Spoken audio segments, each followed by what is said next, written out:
A rumbling cable car is a reminder of the San Francisco location of Amy's restaurant. A little edgy with music and food to match, it's not your run-of-the-mill sushi place. It's on Hyde Street in San Francisco, and it's called Sushi Groove.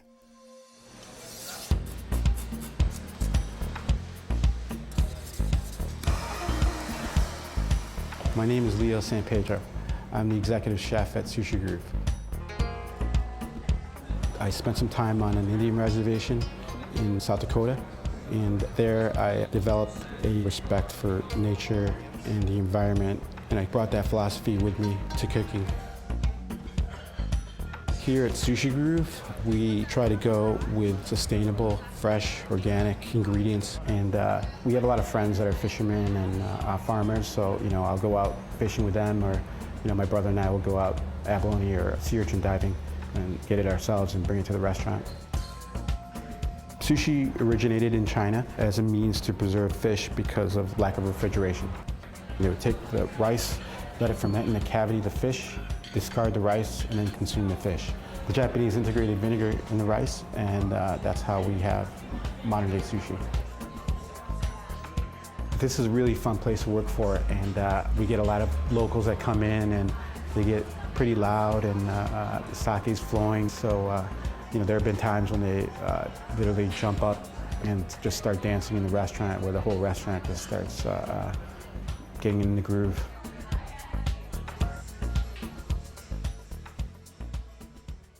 Okay, Amy, Sushi Groove does definitely have a groovy kind of vibe, doesn't it? Yeah, we like it. We think it's hip and it's fun, and we go all the time. We live in the neighborhood, and we love the neighborhood. It's right on the cable car line, like you mentioned, and there's always excited tourists going by in the cable car, and there's lots of trees all along. It's very beautiful, very picturesque.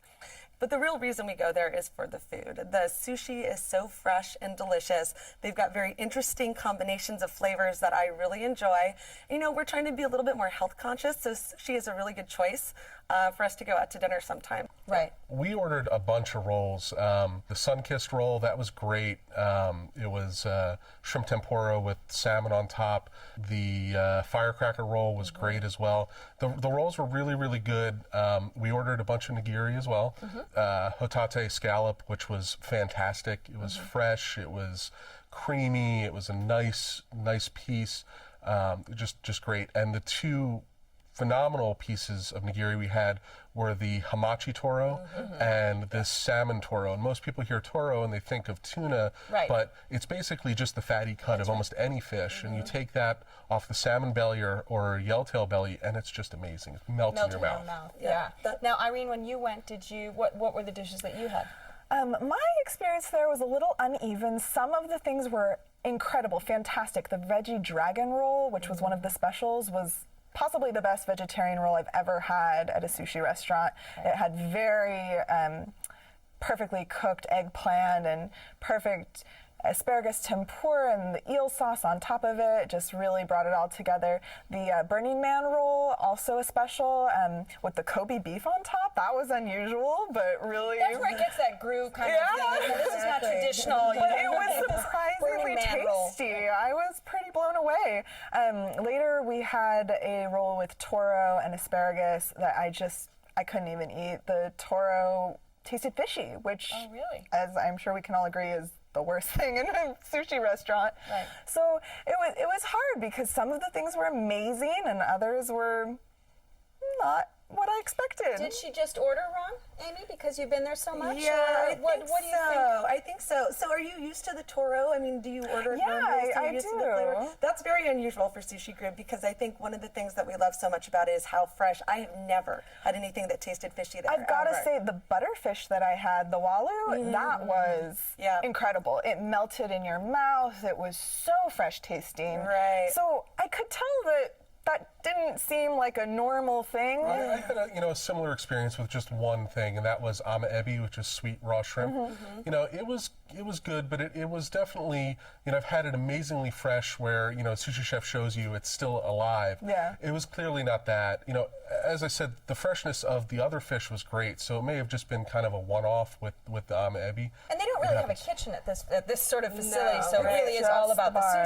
sushi. They do have a Sushi Groove South. That's right. That has a larger menu, but this one, which was started in 1996, is really kind of the home base, and it really is all about And the I sushi. really liked that it was so focused. I mean, I really appreciate when a restaurant just tries to do one thing as well as humanly possible without getting distracted by all the things that people expect for you to Yeah, and you be able can to get tell there. how much effort they put into those rolls. Some of those flavor combinations that they come up with, lots of thought has gone into that. They're very unusual. I think the thought on the names, the Wayne's World, the Bunny Man. Exactly. Well, and they do some incredible presentation on their sashimi as well. And I don't know if you guys were able to order the salmon and the hamachi sashimi appetizer, that it comes out looking like an exotic flower. It's so beautiful, and it's almost too pretty to eat, but it's so delicious. So they do a great job with the sashimi there as well, I think. And they also have a beautiful selection of cold sakes. Yeah, and you know. very generous pours. I mean, they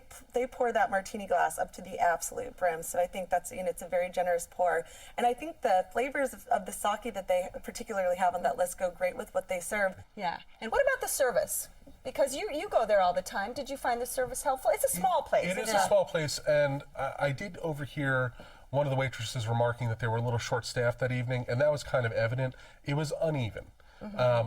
When they were there, they were attentive, they were good. I was, impressed with the service, but it was uneven to the point where sometimes we had someone on top of us, and then it would be 20 minutes before we saw someone again, and just kind of back and forth. And that may be a factor of that. The other thing that kind of, grated me a little bit about the place was the music. And I understand it's called Sushi Groove. I get it. It's cool. But the volume kept changing. It was, you walked in and it was kind of like something ambient to listen to, and then it went straight into something really loud. And this was kind of back and forth the whole night. That was not directly related to how much sake you drank? I'm pretty sure not. That could be, though. Could be. All right. Amy, this is your restaurant, so give us a quick summary. An incredible neighborhood sushi place that's got excellent fresh fish and in an adorable neighborhood. Okay. And Dave? Not exactly the most traditional sushi restaurant in the world, but very creative, imaginative rolls. And if I was in the neighborhood again, I would go back. Okay. And Irene? I second the creativity of the rolls. The good is very, very good and worth going back for. But expect that it could be uneven. Okay. If you would like to try Sushi Groove, it's on Hyde Street at Green in San Francisco. Telephone number is 415-440-1905. It's open for dinner every day. Reservations are recommended, and the average tab per person without drinks is around $30.